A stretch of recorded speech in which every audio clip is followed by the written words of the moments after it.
This episode of Gators Breakdown is brought to you by Shark Coatings. Visit sharkfloorcoatings.com when you need professional floor coating services done right the first time. Want more Gators Breakdown? Join Gators Breakdown Plus. Starting at $3 a month, get access to unique episodes, plus a blog, chat room, giveaways, shout-outs, and more. Gators Breakdown Plus is furthering the interaction with fans and listeners like you. Head to gatorsbreakdown.supportingcast.fm to join Gators Breakdown Plus today.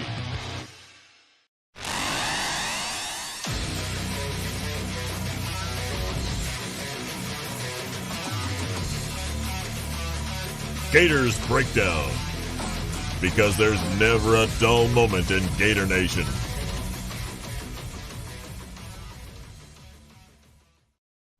The Gators Breakdown podcast is ready to go. I'm your host, David Waters. You can find me on Twitter at GatorDave_SEC, coming at you during the bye week, Monday after Florida gets defeated by LSU, with my co-host, Will Miles. You can find him at a site, readandreaction.com, on YouTube at Read and Reaction, and on Twitter at Will Miles SEC.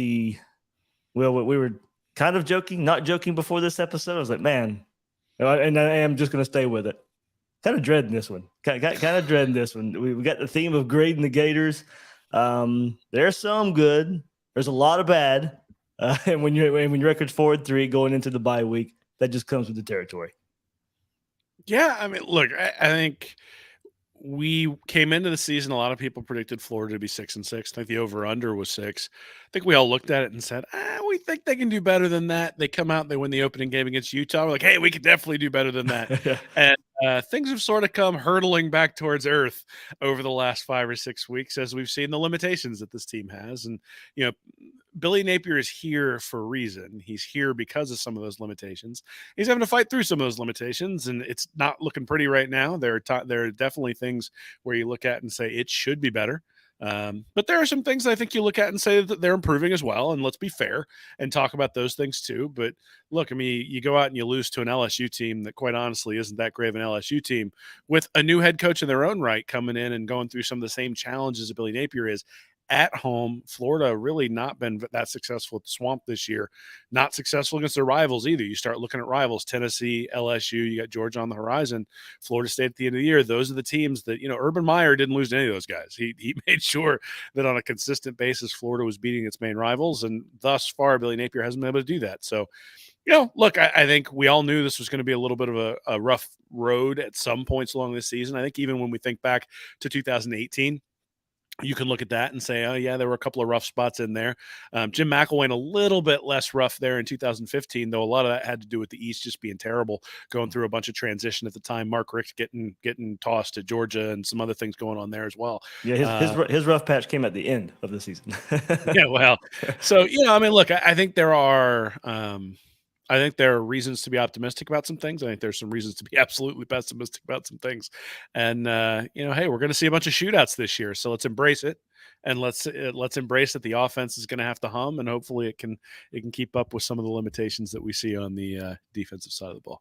Yeah, well, the prediction of shootouts that came from us a couple of weeks ago too, and that was not an original thought, but that was that thought started coming out when we started seeing enough of this defense struggle week in and week out, and now just the last couple of weeks in third down situations that have just absolutely killed this Florida defense and given a chance there for this team to pull a win versus LSU there from the get-go. We saw that stat rear its head, and it was there pretty much all night in big fashion, more so than we've seen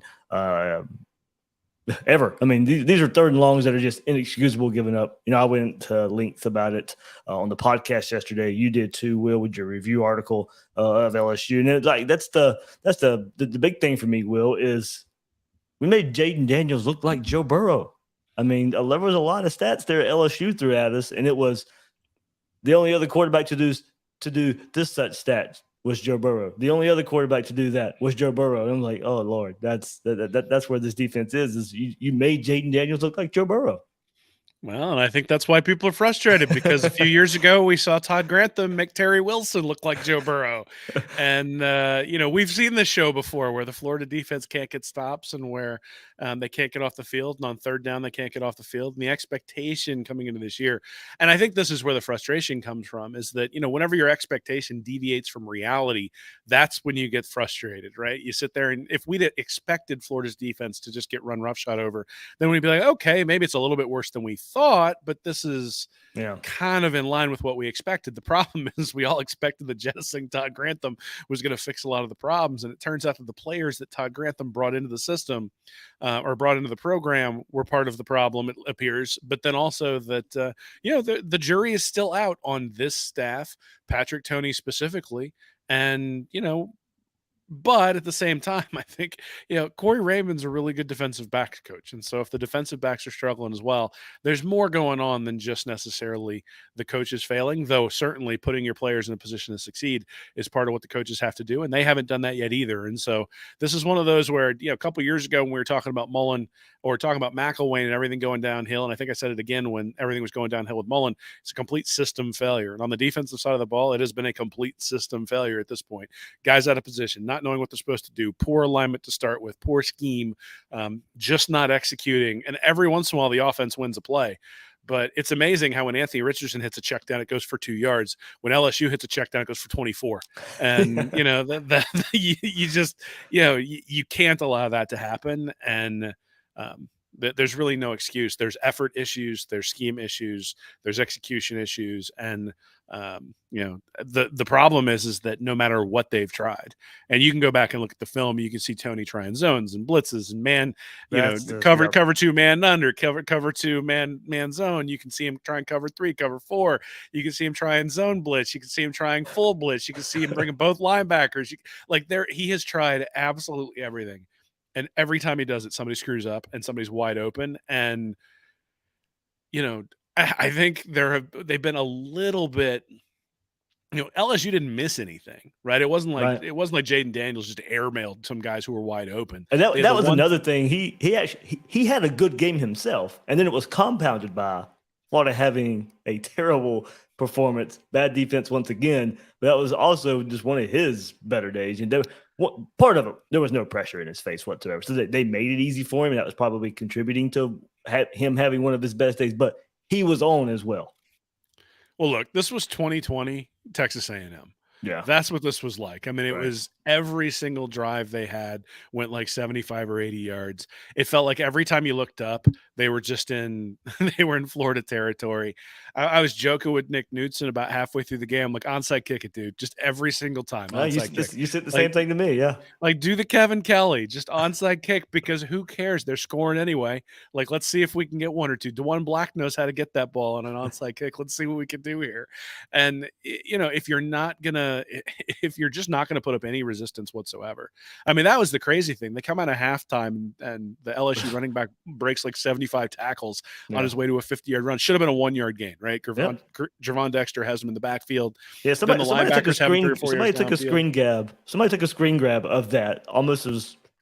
Almost right after he takes the handoff. I was like, yeah, somehow this turned into 50 yards. Well, you can say that about a few different things. Yeah.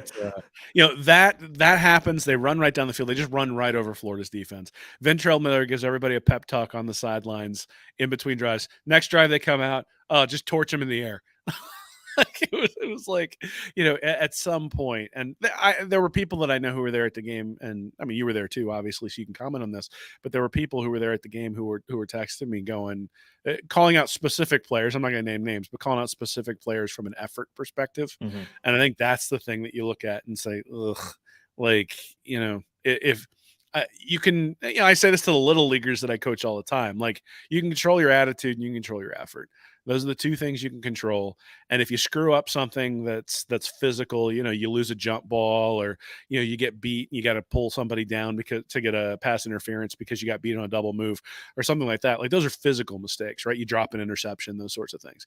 It's the mental mistakes that just kill you, where, somebody makes a mistake and then all of a sudden they start moping, and then that turns into 3 more mistakes. And that feels like sort of what happens, right? I mean, they came out and they were fired up on that first drive, and then the first third down gets converted, and it was like the air just completely got out of the defense. They come down, they score a touchdown. Okay, well, let's go out there and actually have that same effort on the second drive, right? Like you get more than one opportunity to stop LSU. Let's actually do it. But from that first drive on, like they had LSU in some real third down and long situations on that first drive. Brenton Cox was in the backfield a ton that first drive. They were getting some push up front. They weren't allowing LSU to run the ball. They convert a couple of third downs. They convert 1 fourth down, score the touchdown. And from then on, the defense was just Swiss cheese. And so I think from a confidence standpoint, like they came out amped up and ready to go and were able to make some plays early on. And then those just dwindled as the game went on, as LSU became more comfortable that Florida wasn't going to be able to get home. And as Florida became more convinced of that as well. Yep. All right. Yeah, we've both already taken a look back at that game, but now we're time to get to we're kind of past halfway at this moment as far as bye week where it comes into the schedule. Of course, is right after or right before the Georgia game, of course, and right after about halfway. So we'll take a look at grading these Gators a little bit. Won't go too in depth as far as straight position. I think we just offense, defense here. Maybe could throw in some special teams as well, but mainly offense, defense. Talking here, special teams maybe had one of their best games there with Trevor Etienne and his kickoff return there, Will, versus LSU. But we did see that change happening and it paying dividends right there for the Gators. And then we'll take some question and answer as well. This time of year is a good time for that. At the same time, ask for your questions on Twitter today, and a good bit of you respond. Hopefully we can get to most of those there. But before we do, hit that like button, hit that subscribe button. I know the topic may not be the best, but like the work Will and I are putting in right here for this episode of Gators Breakdown. Subscribe to Gators Breakdown. Get those notifications when we go live all throughout the week right here on Gators Breakdown. And join us on Gators Breakdown Plus, starting at $3 a month. Get access to those Discord server. A lot of good conversation going on there. A lot of what we'll talk about here, you can go even further in depth right there on that Discord chat server. Extra episodes there throughout the week as well. Link to join Gators Breakdown Plus is in the description. So, all right, well, we can get started right here with the offensive side of the ball. It's some better news on this side of the ball here. May not have lived up. Well, I'm definitely afraid to go back and at the end of the season with these over-unders because, I was well over on a lot of those things, and I'm going to not look so hot even for the offense. And in some ways, they are doing good out there. But we'll go more into it as well. But, I think, kind of looking at it, of course, we're going to look so far in depth at the quarterback position and grading this offense. But I think overall a grade of a B and probably, if you want to do B minus, Will, you're more than welcome to do so and how you want to grade. I'll just go B, but if I probably had to go that specific, probably B minus there just because of the up and downs, the inconsistency at the quarterback position right there. But you've had some really great performances from Anthony Richardson, some really putrid performances by Anthony Richardson. The run game is one of the nation's best as far as yards per carry go out there for that run game. So I think the run game, offensive line, I give those, if I'm looking specifically at those, I give those an A. And specifically for the offensive line, Will, not a lot of sacks given up. They are opening up lanes for this running game, and they've had to plug some guys in there, and the production hasn't dropped off all that much. Now, we don't want to see Osiris Torrance not out there a whole lot, but guys have been able to fill in admirably. Maybe not top level when they've had to, but Austin Barber has played much more than Michael Tarquin out there this year, and you probably wouldn't be able to tell the difference between those two guys so far out there. So I think running back, offensive line kind of combined together, and then also the offensive line not giving up sacks. A for both of those groups. Quarterback, probably about, probably B, probably drives kind of the whole thing. Receivers, I'd say probably a C, and kind of combining with what we see in the passing game.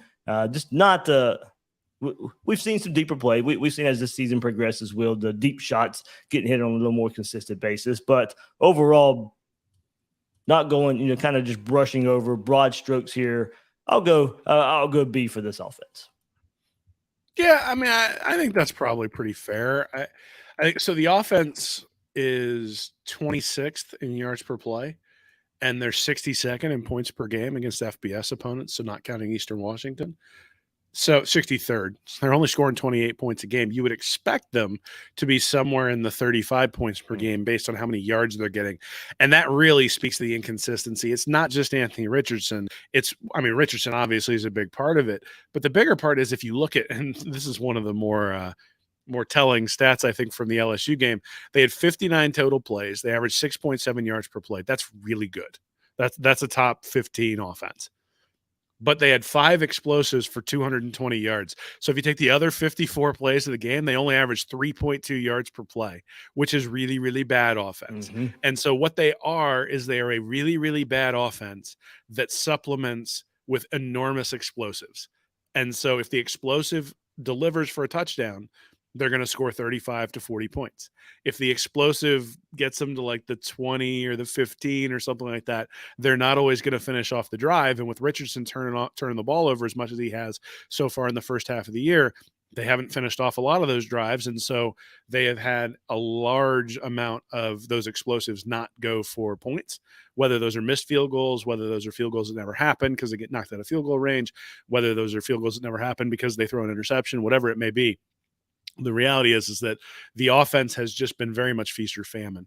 And you can see that in the stats. Again, if you look at LSU stats, they average 4.9 yards per play in the non-explosive plays. Now they average 7.5 overall. So Florida's defense, but that's one of those where, and I said this the other day on, I think it was Stand Up and Holler, that it felt like if Florida stopped LSU for a gain of 4 or 5 on a first down run, it was a win. And I'm sitting there, like, as it's happening, I'm like, oh, good, we didn't give up a 14-yard run. And I'm like, wait a minute. Like a 5-yard run is a win on 1st and 10. Like your success rate goes up on a 5-yard run in 1st and 10. That is considered a successful first down. You've stayed ahead of the chains. And, that just seems to be the constant state of affairs for the Florida defense. When you look at the offensive side of the ball, they are behind the sticks an awful lot. Right, where you end up in these 3rd and 8 situations where Richardson has to bail him out with a run, or where he's got to make a big pass. And when he is making passes, he's hitting guys who are open, and he's hitting guys who have room to run. Like the throw to Pearsall over the middle was a gorgeous throw, right. On one of those long 3rd downs. But they've had a lot of those 3rd downs. They've converted a bunch of them in a few of these games. But what it means is you can get the Kentucky game, but you can also get the Utah game. You can get the USF game, but you can also get the Tennessee game. You can get the Missouri game, but you can also get the LSU game. And you just don't know what you're going to get, because if you don't hit 2 or 3 of those explosives, then your offense isn't good at all. Yeah, and to go along with that, I just went AR now, and I did give letter grades to each game. And that's going to go to the point you just made. Utah, an A. Kentucky, F. USF, F. Tennessee, A. Eastern Washington, A. Missouri, F. LSU B. I think it goes out to about a C there for at the quarterback position, because those Fs, I mean, that's exactly what they sound like. And plus it is a roller coaster. We've talked about the roller coaster. We talked about the inconsistency, and you got a great turnovers too. I think, and even in the A performances, there are the turnovers that are there. But I mean, it's as you said, you don't know what you're going to get, and you hope, as what you just laid out there, these explosives, they're going to have to continue to be there. And then now when you go against a team like Georgia in a couple of weeks, that's going to be one of, if probably the best defense you've faced all season, they're probably going to do a great job of limiting those explosive plays. Well, so I do want to go back. I don't think it's fair to give Richardson an F against Missouri. I think it's fair to give him an F against Kentucky. I think it's fair to give him an F against USF. I think you give him an A, maybe a B against Utah. I think you give him an A against Tennessee. I think you give him a C against Missouri. I think he was bad in the first half, and in the second half, he made key decisions that led to major drives that put Florida up 2 touchdowns. And if we're talking about a guy who's developing, he folded in that game against Kentucky. You could see him just basically all the confidence wane from his body in that game. He didn't let that happen against Missouri. He picked it up in the second half. The throw, his stats look much better if Shorter brings in that ball down the sideline. He played much better in the second half, and I think we need to acknowledge that, while also saying it was not a perfect game. He played great against LSU. It's just, you can't expect your quarterback to deliver every single time. Mm-hmm. I mean, Trask against LSU and Burrow a couple of years ago, it was the 2019 game. We went into that hoping that Kyle Trask was who we thought he was, and he stood toe to toe with Burrow in that game, throws the one interception in the end zone. Otherwise, Florida is in that game much more than they were. But that's the problem, right? If you only have, if one turnover kills you because your defense can't stop them, then you're screwed. So Florida loses to Texas A&M in 2020 because of that very thing. Florida loses to LSU because of that thing. Florida lost to Tennessee this year because of that. Richardson turns the ball over one time and all of a sudden the game's over. We're asking him to play on a razor's edge because he's not consistent enough with the short-term simple stuff, but he's extraordinarily explosive. But in order to do that explosive, there's some risk and there's some high wire acts to do that sort of stuff. And asking him to play that high wire act with the defense being as bad as it is on the other side does put an extra layer of pressure on him that's difficult. So I look at it and I go, Anthony Richardson hasn't been perfect. The offense hasn't been perfect, but Florida's had a good enough offense to be 5-2. Florida, quite honestly, has probably had a good enough offense to be 6-1 if the defense had been reasonable. Now, the offense was terrible against Kentucky. They deserve to lose that game because of the offense. But this team has the opportunity.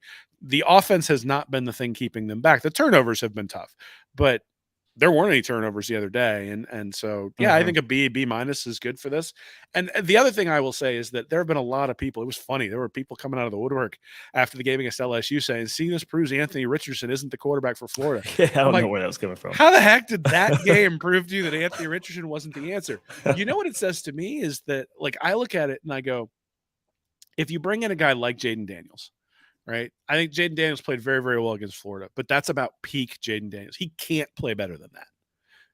Anthony Richardson can play way better than he's played so far, and he still is going to end up at the end of the year with an above-average quarterback rating, an above-average yards above replacement, an above-average QBR, all that stuff, like, because of his ability to make those big plays. If he can start making the simple plays, like, one of the things I think is significant in the game, nobody's going to pay any attention to this. People probably don't even remember it, but I remember it because he checked down to ETN on a 3rd down and 7. ETN was out there one-on-one, had an opportunity to beat his defender, couldn't do it, got brought down. And Florida punts. And that was the punt that LSU, well, it was the only punt. So that was the punt that LSU dropped. And then Florida gets the ball right back. But his willingness to not go downfield into the zone that LSU had dropped and say, look, I've got my running back. He's my check down. That's what I've been taught. I'm going to trust it. I'm going to throw it out there. That is a development. Sometimes the defense wins. Sometimes you have to punt. Unfortunately, that's never the case on the other side of the ball. So he is going to start to press more and more as the defense struggles. Yeah. And that's my concern, is that he's not going to learn the lessons where that check down is a good play. Like checking, not making a terrible throw on 3rd and 7 into the teeth of a defense, checking it down to your running back. And sometimes he's going to break the tackle and he's going to be able to get the first down. Sometimes he won't break the tackle and, you're just going to have to punt. Those are the kinds of things he's going to need to improve on throughout the course of the year. And you're starting to see it. And so, the thing I really will look at throughout this season as it goes on is yards per play overall and yards per play without the explosives. And if those numbers start coming a little bit more in line, then all of a sudden that's an indication that Richardson is starting to get more consistent. And, you would kill for a guy who has his big play ability at that position and just having to fill in the gaps of the simplicity of the position, as opposed to having somebody who can execute all the simple stuff and can't do any of the explosiveness, because that's Luke Del Rio. We've seen that plenty of times. Yeah, I mean, and look, nobody liked that either. So Richardson has his warts. There's no doubt about it. But I have been confused at the people who, especially after the LSU game, lashed out at Richardson. After the Missouri game, I understood a little bit because the first half he was bad. But again, recovered in the second half, coming off the Tennessee game, and then to put up this game against LSU. Richardson's played well enough that Florida should have a better record than they do. But there are other problems that we're going to talk about. That goes to the other side of the ball, and where we know we know the grade here. There's no hiding that. There's not it's a even G. There's not even really a position group that you can even give a passing grade to, because there's not. I'm sorry, there's not. They're players, maybe. Okay, if you want to give somebody like a Ventrell Miller, okay, he doesn't deserve a grade of an F. But as a position group, defensive line, linebackers, I mean, you're not this bad on defense. This bad on defense, and not every position group deserve that failing grade there.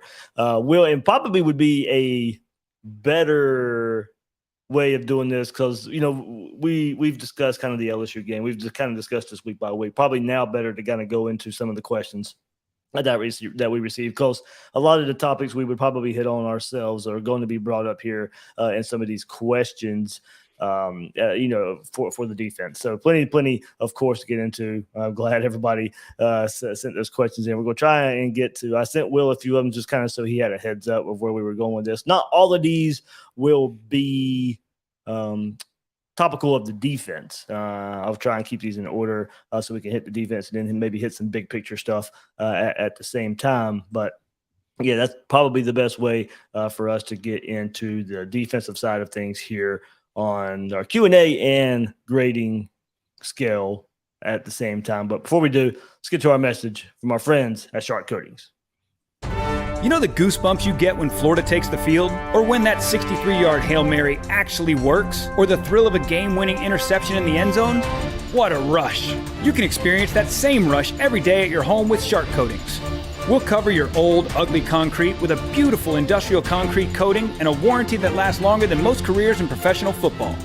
So whether your garage floor is for parking, partying, or working out, Shark Coatings can transform it. And if your pool deck is starting to look like a bulldog, old, cracked, and smells like pee, Shark Coatings can transform that too. Shark Coatings is easy to clean, stain resistant, and is 100% antibacterial and antimicrobial. We're easy on the eyes and on the maintenance. Gator Nation is worldwide, and Shark Coatings is based right in the heart of it. So whether you live in Brunswick, Georgia, or Live Oak, Florida, down to Ocala, over to New Smyrna Beach, or anywhere in between, contact us for a free estimate today. Learn more at sharkfloorcoatings.com. That's sharkfloorcoatings.com. All right, well, let's get started here on this defensive portion here. And look, we should probably start with this. You said it, I've said it. We dated it back kind of to last week a little bit too. You said it again, system of failure on that side of the ball. So yes, what that means is it is a coaching problem. It is a player problem. I mean, everybody wants to sit here and lay blame on one side or the other. But when you get this bad, that's what you are seeing out there on the field. I know a lot of people just want to go one side or whatever. Now, we'll admit, and I said it yesterday, the further we get from, as this year goes on, and the further we get, the more you can start, because I wanted to see how this year would play out. We talk about data points all the time. We're at the 7th data point, the 7th game of the season right now, and we knew the issues that these players had. And then I think we had to kind of start learning along the way some of the issues maybe the coaching staff has. And that's kind of where I think we stand right now. We'll get started with Gator Boy at F1 Ore here on Twitter. We'll start with you here. What percentage of the defensive problems would you put on player development? I know we all watched all of Grantham's players leave here almost the same as when he arrived. Conversely, what percentage would you put on scheme and scheme fit? 100% each.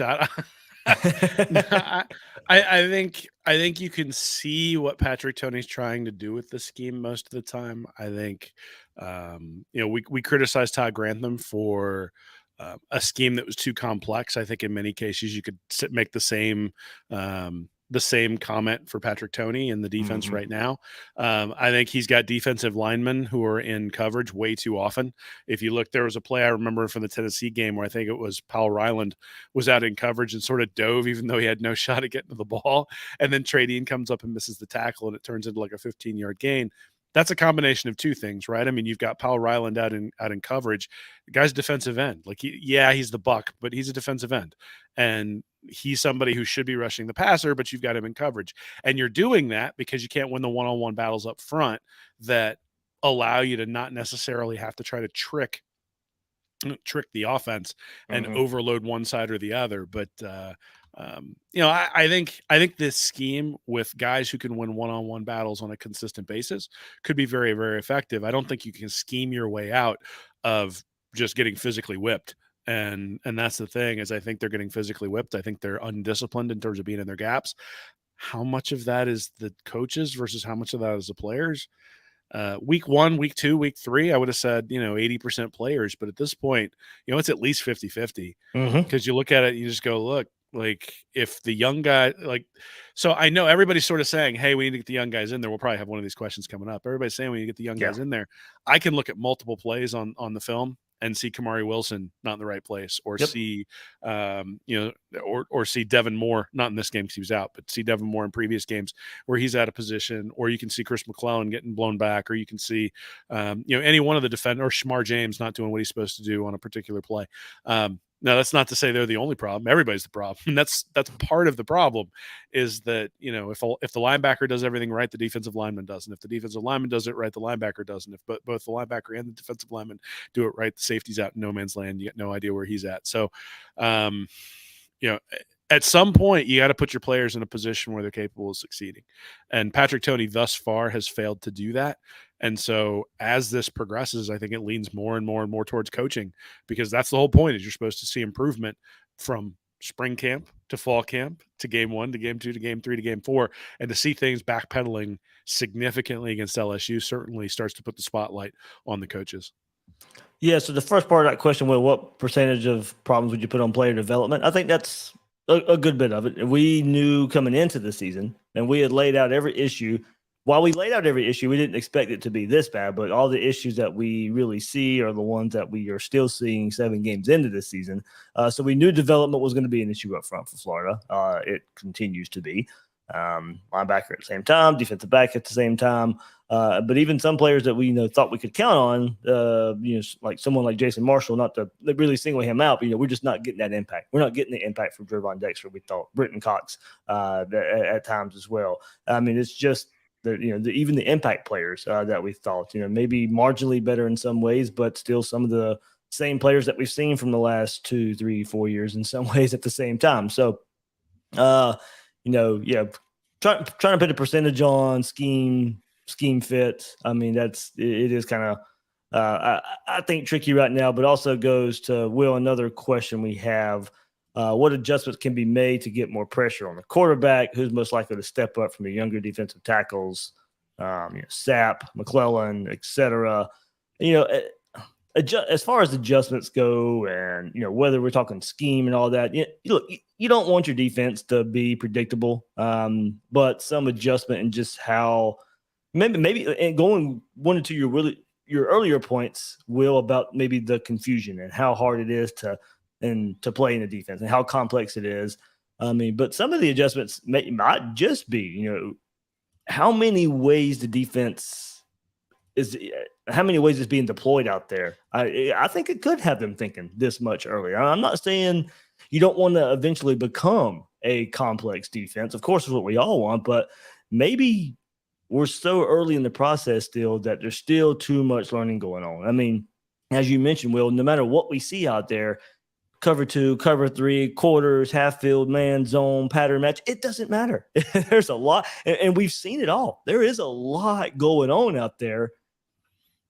I'm not saying players should not get this. I have no earthly idea the timeline of when players should be getting all this, but if that is the case, then adjust to what they do well. But maybe even that might have issues. I mean, the simplest example that we see, Jaden Hill playing better in some of the zone concepts on one side, but Jason Marshall on the other side of the field. No, I'm not saying in the same play here. I'm just saying that those two guys playing better in more of the man concept. So, it's not an easy solution when you sit here and say, well, what do these guys do well? Because one guy does one thing well and the other guy does something else well. So you've got to be able to collectively come up with something that the group does well on the defensive side of the football. So as you said, I'll extend that. No consistent pass rush. Hardly brings more than 3-4 guys. Probably more of an adjustment I'd like to see. Saturday night, that was on full display. But I'd adjust, be more aggressive up front a bit. Secondary play probably stunts this a bit. Probably not a lot of trust going on. Big plays are still happening, even in a conservative approach, and dropping guys in the coverage and playing zone so the big plays don't happen, but they're still happening anyway. So nothing worked. Nothing has been working. I think better pressure up front is a great starting point. It can mask a lot of issues. We saw that with Todd Grantham. A really good defensive front mask a lot of issues. But I think the question I have, Will, as the second half of the season goes on, can they find a way to generate more pressure? The secondary is not good enough to create, coverage sacks. Hardly any defense is. But I think for me, if there's going to be one thing that I think that can make a big difference, as far as no matter what's happening on the back end, to some extent, you got to start winning your battles up front. Yeah. So or generate ways to do it. Yeah, so there are two things that I would do if I were the defensive coordinator, and there's a reason I'm sitting here talking to you, and I'm not a defensive coordinator. So we ought to we need to get that out of the way too. Yeah, I mean, a lot of people want opinions, and there's different ways to look at it. But these guys will know; they'll forget more than we'll ever know about the game of football in that form and fashion. But that's actually one of the suggestions that I'm going to make is that so Mike Lombardi, he's been on Bill Simmons' podcast. He's a former executive for the Cleveland Browns and Patriots and Philadelphia Eagles. When he would go on Simmons' podcast, he would talk about head coaches who had the Cheesecake Factory menu. And his point was that you go to the Cheesecake Factory and you do not go to the Cheesecake Factory because you want an awesome steak. They have steak on the menu, but you don't go to the Cheesecake Factory because they have an awesome steak. You go to the Cheesecake Factory for the cheesecake, and then the food is just sort of there, and they've got this menu that's like 47 pages long, and you got to go through it. And his point is that when you look at different offensive coordinators, you're talking about offense specifically, but when you look at offensive coordinators who have that big play sheet, do they actually run anything well because they're trying to run everything? And I think that's the first suggestion is what is your identity as a defense? Are you going to be a cover 2 man under? Are you going to be cover 2 zone? Are you going to be man up with a single high safety? Are you going to do things like bring cover 0 and say to hell with it? We'll let them hit a big play. Like, what are you going to do as your identity, as your base defense, where you say, we're going to play this and we're going to play it right, irrespective of what the offensive lineman is, irrespective of what the other team wants to do to us. Look, we'll play cover 2 man under, and if they run on us, they run on us, but we're going to do that and we're going to do it right. I think the Cheesecake Factory menu is a great analogy in terms of what's going on, because you listed all the different types of defenses we've seen game to game and series to series. And I'm sitting there going, we don't run any of them well. So find one and run it well. That's the first thing. Well, before you go in that, there is an example of that. And Illinois is doing it with their staff. I haven't watched. Somebody has brought it up. They said, go watch Illinois. They play predominantly cover 1, and they stay in it. Yeah, and you're going to get torched sometimes if all you do is play cover 1. Correct. But you also might get off the field every once in a while if you play it well and you do it, and everybody knows what they're supposed to do. And we've had coverage busts. We've got guys who can't play zone very well. We've got guys who don't know they're supposed to be in zone. The game against Tennessee, we had 3 guys playing zone and 1 guy playing man, and all of a sudden you got guys running down the field. Like, when that sort of stuff happens, that makes me think, okay, Cheesecake Factory menu, what is my identity? What do I do well? That's the first thing. The second thing is you got to take something away. Because right now, if you look at Florida, I'm looking at projected points added, PPA, which is like an EPA, expected points added based stat. But Florida is basically as bad against the pass as they are against the run. Now, you look at the next worst team in terms of projected points added, and that's Vanderbilt. They are terrible against the pass. They're twice as bad against the pass as they are against the run. But if you were a run-heavy team who came in to play Vanderbilt, you're actually going to struggle. And so, you start looking at some of the games where Vanderbilt's going to have some close calls. I think it's going to be teams who come in who don't throw the ball very well. I'm guessing that Missouri game is going to be a game that Vanderbilt has a chance to get. One, because Mizzou's not that good, but also the second part is going to be because Vanderbilt can stop the run, and they're going to force Brady Cook to pass against them, so they're going to have a shot. So I look at the Georgia team and I go, all right, what do you want to take away? And if you say, we're going to take away Stetson Bennett, we're going to make Georgia beat us on the ground, cool, play a dime. Like, put an extra defensive back out there, play your 1 coverage, say, hey, look, Stetson, we don't think you can drive. I'd play cover 2 man under, but whatever you decide you want to do, play that defense and dare him and say, look, you're going to have to go 14 plays. But again, you got to come up and make the tackle if you're going to do that sort of stuff. So there is something to that. And look, he's changing those defenses because they're not getting pressure, because they're not doing those things well in certain instances. And you do need to switch things up from time to time. I'm not saying you never deviate from what you do. Correct. In fact, if you have an identity, then when you deviate, it's a surprise. But as of right now, you're getting a bad steak, a bad burger, a bad chicken sandwich, and for the love of God, they just cooked us fish this past weekend. And you go to a restaurant that's not known for fish and they start giving you salmon or sushi and you go, no. Give me a piece of cheesecake. Like, that's what I want. So those are the 2 things. I think you sit there and you say, are we going to play a dime? Or are we going to put more bulk on the field? Either play a true 4-3 with 3 linebackers and and say, defensive backs, you're on your own, and you're going to win some and you're going to lose some, but you're on your own, and we're going to put a front 7 out there that can stop the run. Or play 5, bring a defensive back up, maybe Torrance up into the box to help with the run when you need to, and then have more speed and more versatility on the back end. Decide what you're going to take away and then do that, and do that well. You're never going to be a great defense that way. I get it. But this is so bad that you can't just keep saying, well, and 2 weeks ago, I would have told you, you don't want to simplify it. These guys have to learn it. You're developing for next year, all that sort of stuff. But you're losing faith. The players are starting to lose faith in what you're trying to teach. And you could see that in the second half, particularly against LSU. And so, this is one of those little league, everybody gets a trophy. We need to build some small wins for this defense before we start talking about, hey, we need to make sure we throw the entire kitchen sink at them. And so those are the 2 things I would do to improve it. I would simplify what we're doing from a scheme perspective. And I would say, hey, let's change the personnel to take away one thing that the offense does. And maybe you change that week to week.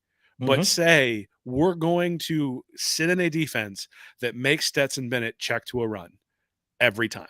And we're not going to let them run us out of it, because we're giving up a touchdown anyway. And if they're able to run down the field and score a touchdown, hey, tip your cap to them, give the ball to Anthony Richardson, say, go get a 7. I think if you ran a defense like that, you'd be able to force some field goals. You'd force a couple of screw-ups. They would try to throw into your defense a couple of times, even though you're daring them to run, because the team would get impatient, and you'd force a couple of punts. You'd get a turnover.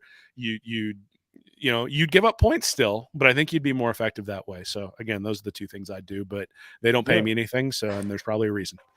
Like I said, eventually, yes, you want to become a complex defense. And Patrick Toney, that's what he'll want. That's what he can do, that's what he'll be able to scheme up, and you can confuse. Yeah, but right now, confusing the opponent's not the issue whatsoever. Yeah, you may going back to one of your other earlier points. Well, yeah, you may drop a defensive lineman back in coverage and the creeper and all that, the simulated pressure, and try to confuse. You're not confusing anybody right now. You're confusing your own guys right now. That's who you're confusing. It turns out when someone's running down the field with no one around him within about 40 yards, Hendon Hooker can hit that guy. Like that's And Jaden Daniels apparently can too. So maybe we should adjust that. Well, something I wanted to go back, and this just happened by pure coincidence, and I was like, man, this fits so well. So I went to kind of just put some notes here that I wanted to get into, and for whatever reason, my note taking program here went all the way to the bottom of the page, and you know what episode it ended on? This is the very first episode I started using this program. All my notes are right here. And it's when we went and previewed Patrick Toney's defense. I was like, well, I guess this is just supposed to happen here. A little bit of the shine's worn off of that one there. Man, now has it. So I'm going to go back through and list what he's looking for in his secondary, what he's telling these guys to do, what he's looking at as far as fundamentals go. And I will come back at you on the other side with it. And you want you to give me your thoughts. And we've kind of hit on some of this, but we're going to hit it on even more. But in this pass happy game now, secondaries have become even more important. Toney has a progression starting with eye progression. Scan is the first part. Get the signal from the sideline, down and distance, formation the offense is in, splits of the wide receivers, which wide receivers are off the ball, on the ball, to get then game plan specific information, everything you practiced throughout that week. After getting the signal, those are the items that are in the scan. So the next portion is called zoom. That's the next portion of eye progression. Zoom into your primary key for run or pass. Snap is the final step of the eye progression. Snap eyes to the secondary key. All those steps to make sure the job is done right. Okay, well, we're not seeing that. So the next step teaching defensive backs are the fundamentals. What are the fundamentals in a Patrick Toney defense for his secondary guys? 4 categories. First is alignment. Whoops. Same stats every snap. You're not giving away what type of coverage you're playing. Under the alignment category is depth and leverage. Here we go, Will. Something that's one of the favorite topics out there. How deep does the player need to be to get the job done? And how can the defensive back gain an advantage? 37 yards. What are we doing here? So I know that, of course, is a big topic out there of, and look, I've heard it both ways. There are ways I've heard there's no way it's taught that way, and I've heard there's no way that the players know the players know not to do that. So they're being told to do it. I've heard it both ways. I don't have the answer to that. I don't know if they're being taught to play so far off the stick, so far off the coverage. I think that's the question we all have. So the second category there is eye discipline, and that's going back to reading your primary, secondary keys. Footwork is the third category in fundamentals. Defender needs to have eye and feet in sync. We've seen some issues there, especially in this at the safety position. Primary key needs to have primary footwork. Depending on what your primary key is, that dictates what footwork to start with, and then to the transition. The secondary key determines the transition. That's reading if it's run, pass, whether reading if somebody's in your zone, where they're at. And then, as Tony says, this was part of a YouTube video. I shared it on Twitter.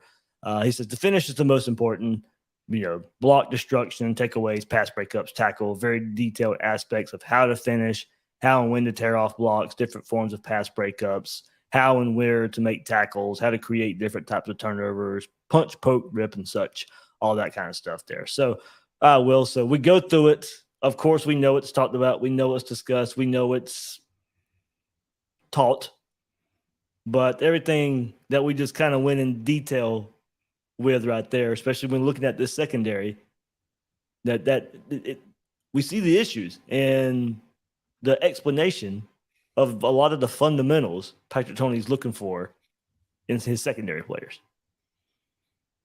Yeah, that's going to be thrown back in his face a little bit in terms of the way this has gone so far. I mean, the one play I think about in particular is there was a 3rd and 5 where LSU ran an option play, and I have no idea what the alignment was pre-snap. They had 3 guys out with 3 receivers, and then there was a tight end out to the right-hand side of the formation. And Florida only had 3 defensive backs out there. They had 2 defensive backs off to the left-hand side of the formation, and there were no receivers out that way. Like, from a formation perspective, there weren't any legal receivers out that way. Usually what you see is the corner on that side sort of comes in and run support, and then the safety rotates over to be deep and allows one of the safeties who's up with the 3 receivers at the top to pinch in and prevent something like a slant or something like that, or come up and make a tackle on a pitch. That's not what they did. Both safeties bailed and went deep on the play, and I have no idea how LSU didn't get a touchdown. Rashad Torrance ran right by the wide receiver, just completely whiffed on the block, and LSU gained 6 yards and wound up with a first down, but I mean, it could have been so much worse than that. And I'm sitting there going, the safety's on the wrong side of the field. I don't know how that happens. I just don't. And so, when we talk about coaching and we talk about, eye discipline and knowing your call and all that sort of stuff, I just look at it and I go, like, do we, like, I don't know. I mean, I can't imagine that's taught. Right. Like, I just can't imagine it's taught that way. Or I'm missing something. Maybe I'm missing something. But the only way that works is if you drop a defensive end into coverage and you're kind of trying to trick them into saying, hey, we don't have enough guys over there, throw this way. And then you drop a guy in coverage and now you do have guys. But they didn't drop anybody. And so I'm just like, I either something got screwed up in the execution of the call. And I still don't think that Florida's at a stage where they can be advanced enough to try to essentially set up misaligned to bait the other team into something. Like, that just doesn't make sense. So I think it was a complete misalignment by the defense. And whether that's Trey Dean being misaligned in the wrong place, whether that's the safety on the high side, I think it was Trevez Johnson dropping out too far. Like, whatever it was, I don't know, but it was awful. And so you just. And it's that way play after play after play where you look at it, what are they trying to accomplish here with this defense? Like, and you saw Tony trying everything in the Cheesecake Factory menu, sitting there rushing 3 with a spy and, playing zone behind it, rushing 3 and a spy with. And that happened a lot early, rushing 3 with a spy, because I think, kind of wanted to see where Jaden Daniels was at, how much he was going to run. Well, I mean, he was beating you with his arm. Didn't have to run. Yeah. So I don't even remember what the question was, Dave, other than your notes are depressing, because when I Well, read there that, was I no was like, question related to that. It was kind of related to everything we've already kind of discussed, yeah. but So I was no, putting in relation. no. I know where I was going with it. Is if you watch any of the stuff on YouTube for Patrick Toney, he talks about numbers, and that was one of the things that got me excited. Was I sat and it got me excited about the spring game too. Is it looked like on the offensive side of the ball, Napier understood that concept as well, which is that your goal as an offense is to get the defense to give you a numbers advantage with motions or with misdirection, or that's really the concept in those flood routes, is to flood the field into one side to sort of make the defense do some things you don't want it to do, and to make it easier for your quarterback to make the read. But what I am seeing when I watch the misalignment that happens is that Florida gives themselves a numbers disadvantage just by the way they're aligned. And so that's discouraging to me, because I sit there and I go, that's the first day of training camp, right? Like that, like getting aligned based on whether it's, a 3-by-1 or a 2-by-2 or a 12 personnel with 2 wide, like all that sort of stuff. Those alignments are things you're working on right off the bat. And so to be misaligned, to have those sorts of things be issues, I think are concerning. Absolutely. And when people start complaining about coaching, normally I sit there and I go, it's a new staff, it's new players, or the same players as last year. You weren't really happy with last year's performance. I think the defense, the numbers are a little bit misguided in terms of what that defense was actually able to do last year. The Florida's offense was so bad, I think sometimes opposing offenses kind of put it in neutral. Yep. But that 2020 defense was terrible. This one's worse. This one is worse than that 2020 defense. It's not even particularly close. And we're with the likes of Arkansas and Vanderbilt when it comes to the defense side of the ball. And at that point, you do look at coaching and just go, yeesh. Yeah, and you mentioned 2020, 2021, and look, there was and maybe it was too simplistic of a thought that just getting rid of Todd Grantham was going to be an improvement. Okay, maybe that was too simplistic, but at the same time with that, this was a bad defense in 2020, a bad defense in 2021. There's going to be some inexcusable things that happen in a transition year. There's going to be the learning process. There's going to be all that comes with this.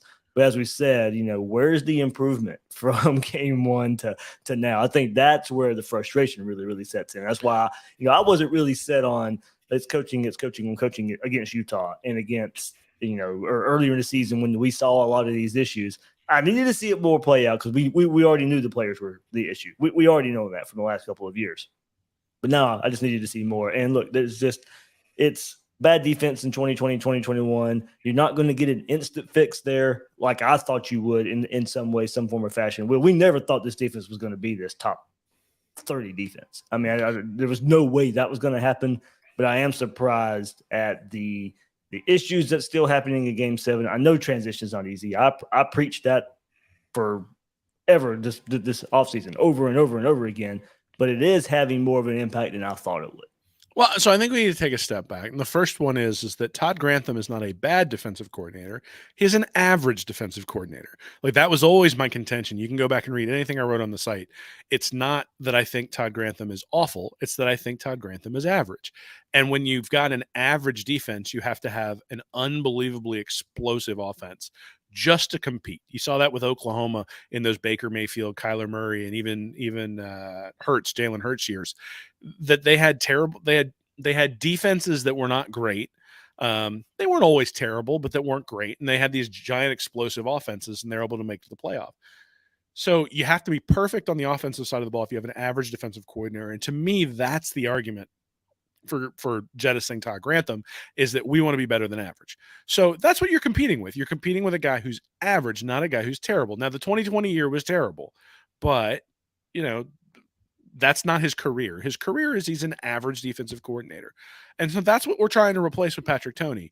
And thus far, the verdict is that maybe Patrick Toney is below average. And, we'll see. Time's going to tell.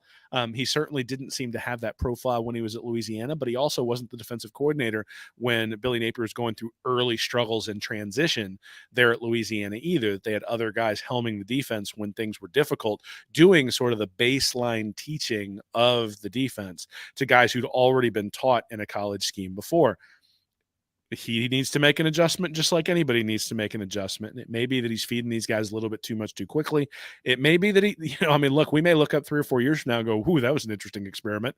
And, the verdict is still out in terms of whether Tony's all that great. But again, I think it is important to note, because I think it's absolutely fair to say that Florida needed to make a change and that they should have made the change after 2020. And there were a lot of reasons for that. Some of the toxicity in the locker room is one of the reasons for that. But Todd Grantham was not a terrible defensive coordinator. He was an average one.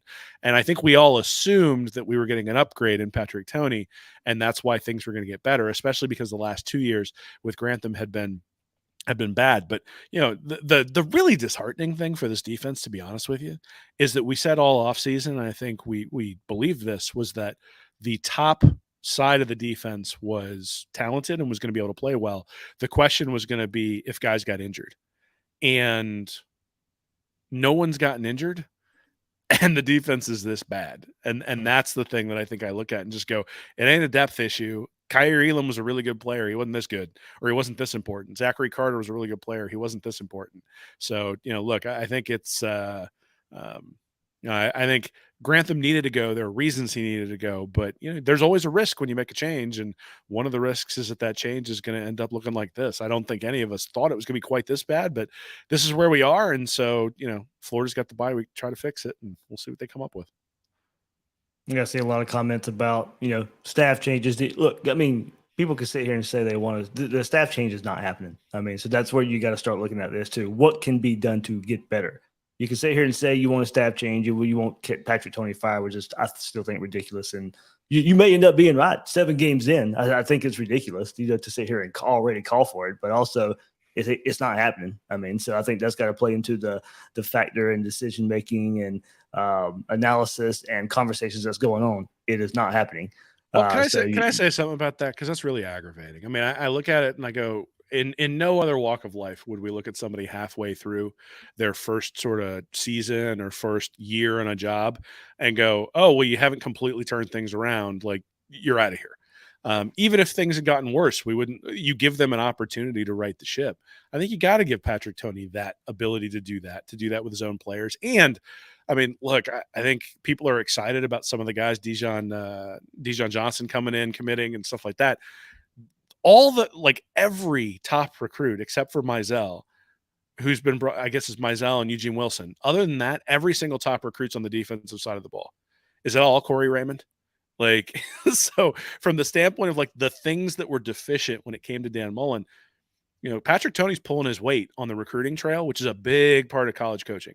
And so if you start changing out coordinators every 6 months, you're going to run into some real problems when it comes to continuity, recruiting, guys who are high-level recruiters wanting to come to your organization, those sorts of things.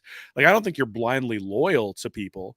But the reason it was frustrating that Mullen didn't get rid of Grantham is because we were 3 years in, saw things not progressing, Correct. Saw a defense that cost Florida a shot at a playoff and said, look, it's stale. It's time for a change. That, I think, is a legitimate thing to do, to look at it and say, look, this isn't getting any better. 6 games, 7 games in, to say, hey, time to jettison this guy. All you're really doing is setting yourself up to be Nebraska. I mean, look, Nebraska had Bo Pelini, had a stable program that was building something there and had expectations that they were going to be Ohio State. And those expectations were not matched by reality. And all of a sudden you end up with Bill Callahan and Scott Frost, and they're sort of chasing their tail, and they have to keep making changes, keep making coaching changes year after year after year after year. You don't want to be in that situation. So you have to give these guys time. And you may be right. 3 years from now, everybody may look back and say Patrick Toney is a terrible defensive coordinator. But you don't know that right now for sure. There's not enough data points to say that. And just because he's not the right guy, let's say he's not the right guy. Just because he's not the right guy, chasing him off after a year means you're not getting the right guy the next time, because the right guy isn't going to want to come to your place. What are we, Auburn? Just going to have planes coming in with mystery candidates for different jobs and stuff like that. There's a reason Billy Napier didn't want the Auburn job. There's a reason other folks haven't wanted that Auburn job. It's because of all the stuff that goes on behind the scenes that undermines the coaches who are there. Florida doesn't want to turn into that program. And so I get it. I get you're frustrated. I get that the third down defense is terrible. I get the defense overall is terrible. I get that you lost a game that you should have probably won against both Tennessee and LSU, or at least you should have had a shot. I get all that. But the the jump from this needs to improve to we need to just change out these interchangeable coaching parts, to me doesn't make a whole lot of sense. You gotta give these guys an opportunity, even if they fail, because if they fail, then the next coach knows he will have the time and the resources to get a win. And honestly, that was always the fear when they got rid of Zook, was that getting rid of him early was going to set a precedent that you weren't going to be able to get elite head coaches to come in.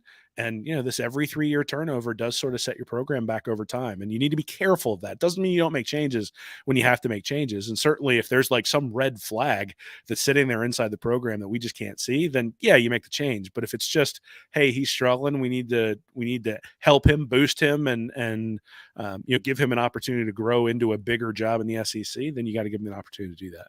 Yeah, I'm ultimately at the level, and I said this yesterday, I got to see what you do with your own players first. Now, if it gets, in year 2, don't get me wrong, I'm not expecting freshmen to come in next year and make this huge impact on Patrick Toney's defense. But, if year 2 is like year 1, okay, then to me, good, okay. Then you can start setting the wheels in motion if Billy Napier thinks that's the best way to go. But after 1, no, I can't. I can't jump on that board. Well, and the thing I just said earlier about the defense having an identity, having something that it does well, figuring that aspect out. Yeah, certainly by the end of next year, if you're still sitting there going, what's the identity of this defense? And you're still sitting there in the 80s to 100s. Yeah, we can have a conversation. We all knew Nussmeier was terrible after the second year, right? We knew there was a need to make some changes there. He still got the third year, but we know that there's that you can start to make those judgments around that time.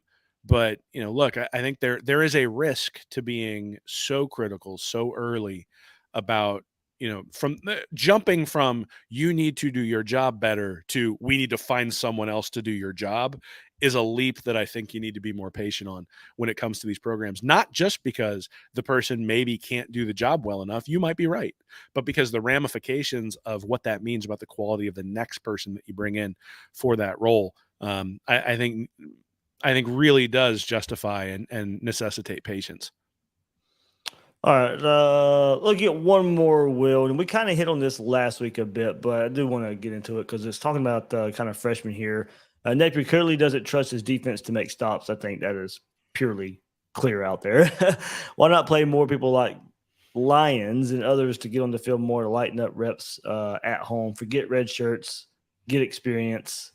What conversations is he having with Toney? Because statistically, this is worth in Grantham now. Okay, yeah, we've hit that pretty much. But now you don't forget red shirts and get experience. I mean, if you're a freshman and not ready to play, you don't throw them out there just to go get them experience. I mean, there's a development piece to this at the same time. If a freshman defense, especially a defensive lineman, a young defensive lineman is not ready to go out there and play in that position group, you're not throwing them out there before they're ready just to go get them experience. If he's not ready, I mean, I at least trust the staff. Now, for freshmen, good. I'm not saying don't play freshmen. If a freshman has come in and proven he can go out there and be a proven production or have proven production, be a proven playmaker, go out there and give you quality snaps, then I'm all for it. You got 4 games to redshirt now. That's clearly enough to go out there and get the experience, I think, for a guy who may not be ready to go out there and play.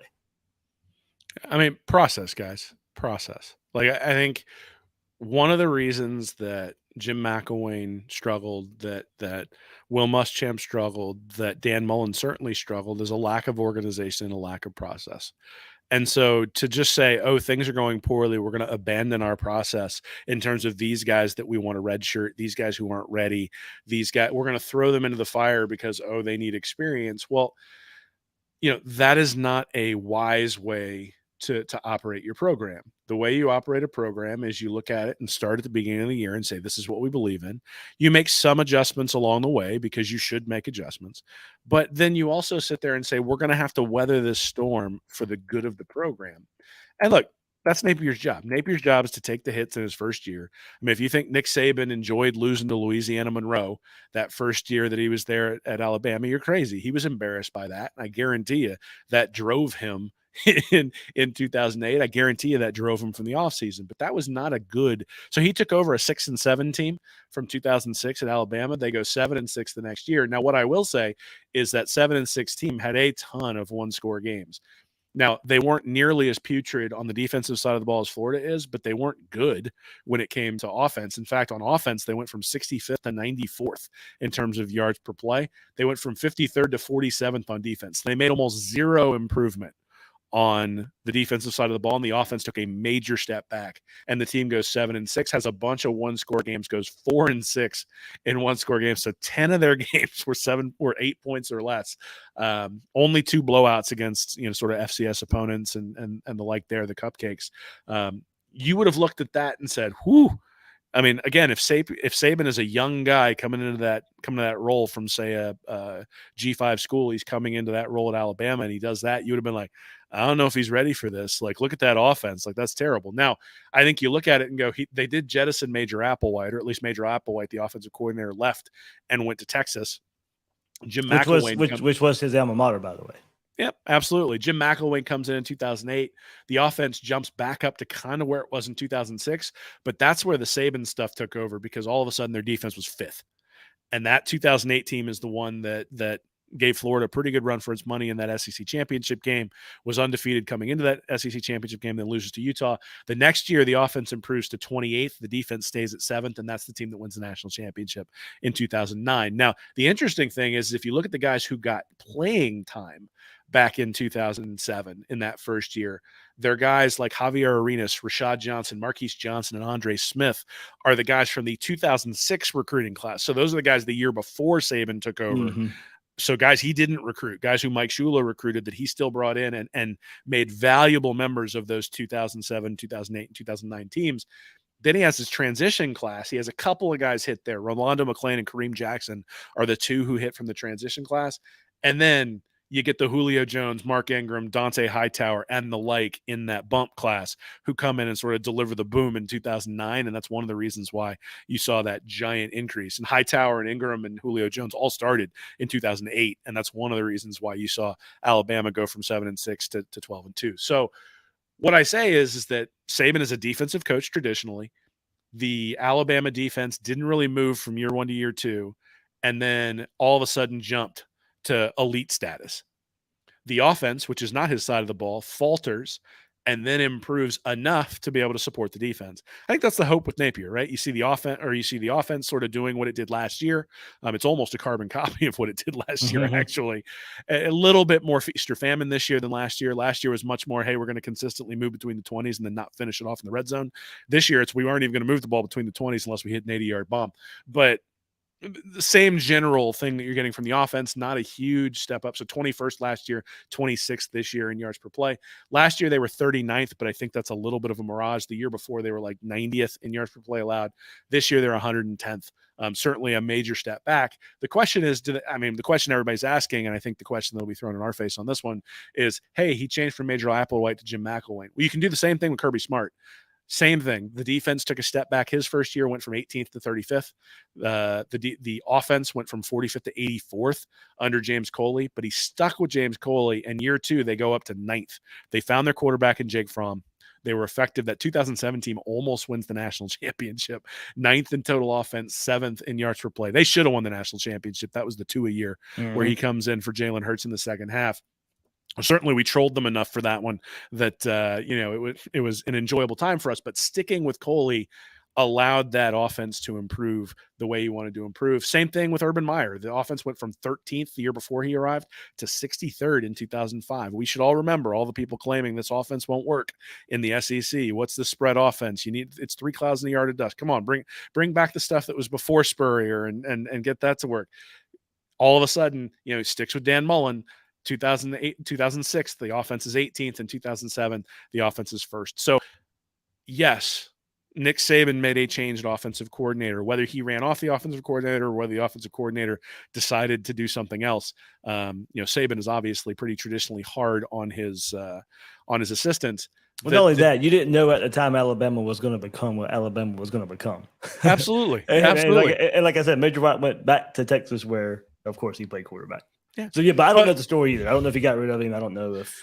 But my point is that in both cases, you could look at it and say, oh, Georgia's offense is 84th.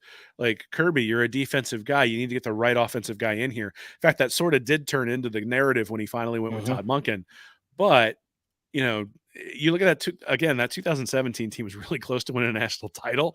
So it's hard for me to say that sticking with James Coley was the wrong thing. The 2006 team won the national title for Florida. So it's hard for me to say that, oh yeah, like Dan Mullen's offense doesn't work in the SEC or Urban Meyer's offense doesn't work in the SEC. And so I think what I'm saying is that there are times in recent history where guys who have built elite programs have taken a step back in year one. We knew that going in. Georgia went 8-5 its first year under Kirby. Alabama goes 7-6 its first year under Saban. Florida goes 9-3 its first year under Urban, and then wins the national championship the next year. There are a bunch, so I'm going to be writing an article about this, and I think there are some indicators you can look at in year two to tell you whether a coach is really heading in the right direction. But the thing that I think becomes most important, and this is the place where I think we should spend our energy looking at, and this is one of the reasons why I think you can't jettison Tony beyond the other stuff I've already said, is that each of those coaches had an elite recruiting class come in after that first year. Saban certainly did. Smart certainly did. Urban Meyer certainly did. I think Billy Napier is a little bit short of what I would call an elite recruiting class at this point. And so you need to maintain those relationships. You need to make sure the guys who are already there stick. And part of that is making sure that the defensive coordinator who's brought in all these guys and sealed the deal. I mean, look, yeah, you want to play for Billy Napier, but you want to play for Patrick Toney too if you've committed on the defensive side of the ball. And I think that's a big part of what we need to pay attention to overall. All right, there we go. A couple more questions. So we'll maybe try and hit those next week. This is going to change, of course, for Florida this week with a bye week coming up, 4-3. So I'll save those questions and we'll see if we can hit them back. Because all we'll have, no game to talk about next Monday, of course. We'll get to hear back from the coaching staff next Monday or Napier on and some players on the media availability. No media availability except the SEC teleconference on Wednesday. So, yeah, slow week, bye week, of course. And everything we just discussed, maybe trying to find an identity and stuff. Hey, that's what a bye week is for. Try to find out some form or fashion here this late in the season where you kind of know what you have. You know what you're working with. This isn't an early bye week for Florida and a new staff. This is a mid-season bye week where you got enough to go by to know what you need to work on and what you need to fix. And of course, they'll try, and we'll see what they can pull out of it because it's gonna be pretty difficult to fix what's going on, especially on the defensive side of the football. Yeah, a lot of work to be done, but that was one of the things I think Napier knew when he took over the program is.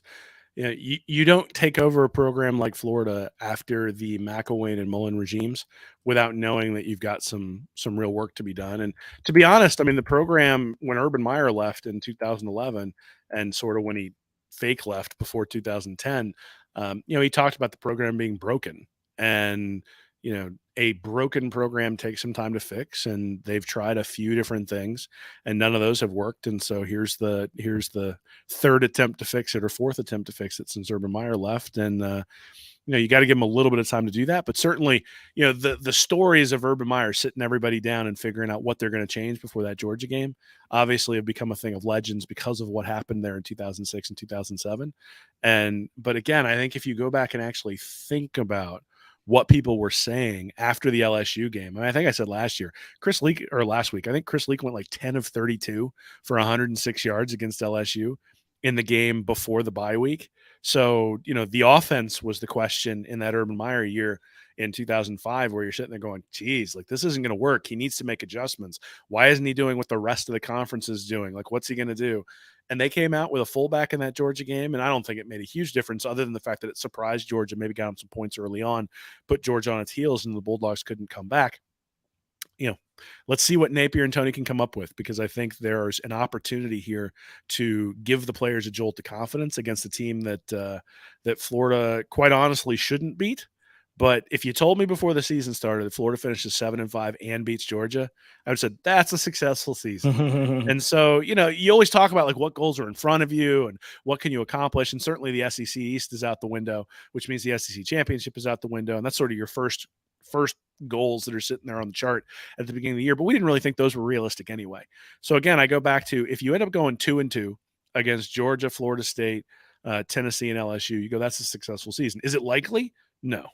But, you want to see someone win back the fan base real quick. Go shut down Georgia and and all of a sudden everybody will know that Patrick Toney was the right guy. Why did anybody doubt him at all?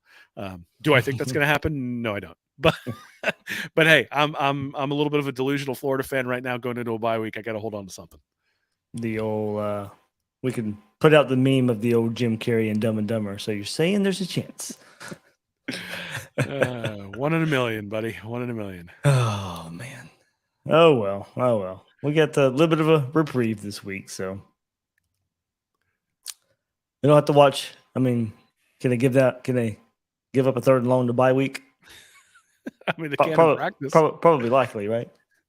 I don't know, man. Like, it's so awful though, because you sit there and you look at it, and first and second down against Missouri, they were pretty good, and then they were terrible on third. And then that first drive against LSU, they really came out jacked up, forced him in a lot of third and longs, and then just sort of fell over. Yeah, Britton Cox. I mean, he has to lead the nation in almost sacks. And I'm telling you, I want to play Wake Forest.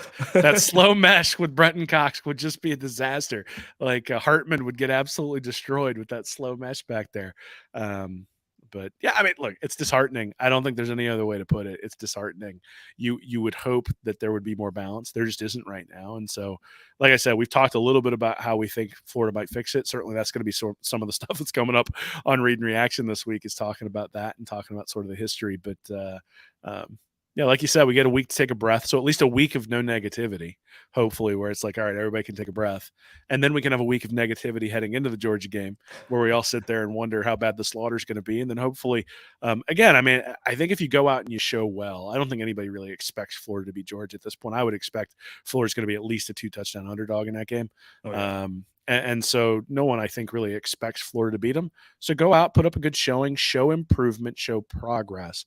That's the thing that I think people are lacking right now, is they just see things going backwards and say, things are going backwards. Why isn't it getting better? And so if we can start to see progress as the year progresses, and by the time we get to the Florida State game, I mean, it's hard to remember, but that 2018 team against Missouri was just awful.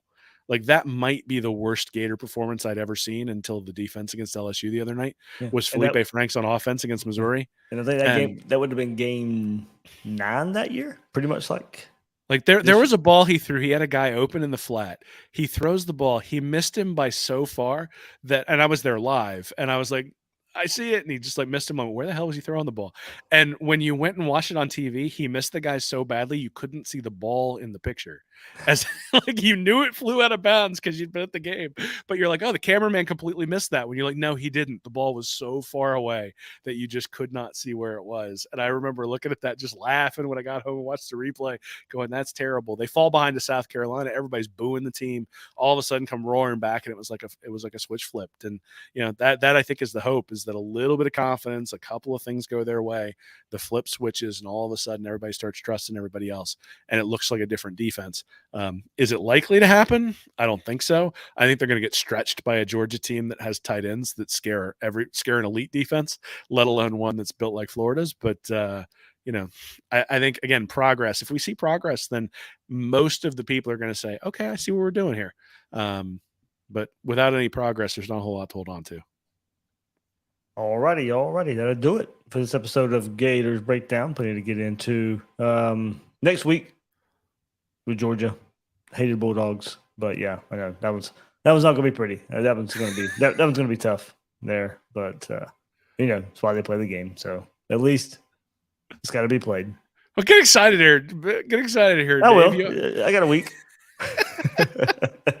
Dave's sitting here going, I'm from Georgia. This game is turned on its head for me in the last few years. Yeah, well, you had a good 2-decade or 3-decade run there, Dave. I did. So, got to go through the tough times to appreciate the good ones. It would have been hard to enjoy much more than I did, but now I wish, wish I'd enjoyed it a little bit more. I wish I'd probably been more of a butthole about it. Well, hey, we'll turn it around at one of these points. We'll be 70 years old running around going, to Georgia fans at some point when this thing turns around. All right, but yeah, next week, I'm gonna see later this week too. I'll throw another episode together. Going to try and figure out some things, probably recruiting style there later on this week. With, of course, the big news last week, and we can kind of recap big LSU visit weekend, everything that kind of happened over the weekend for the Gators. So, all right, that'll do it for this episode of Gators Breakdown. Will, what you got coming up this week? Yeah, I got an article I'm going to be detailing what I talked about a little bit about Saban and Kirby Smart and Urban Meyer and how that compares and what we should expect from Billy Napier. Again, I think there's one particular statistic. I'm not going to disclose it here, but one particular statistic we should be looking at when it comes to when it comes to Napier, and we're going to have to wait till next year to find it, but that's going to be the thing that sort of tells us everything I think we need to know about the program. And then also going to be breaking down the defense a little bit. We talked tonight about what do you do to help, but I think based on some of the comments that I've received today on Twitter and seen on Facebook and things like that, I think there's a need to sort of point out what Tony has tried to do and what has worked, what hasn't worked, and sort of what we might recommend going forward. So probably both of those over the next week or so. Yeah, there you go. Readandreaction.com, YouTube, Read and Reaction, and on Twitter you can find Will at Will Miles SEC. I'm the host of Gators Breakdown, David Waters. You can find me on Twitter at GatorDave_SEC. Guys and girls out there, thank you for listening to this episode of Gators Breakdown.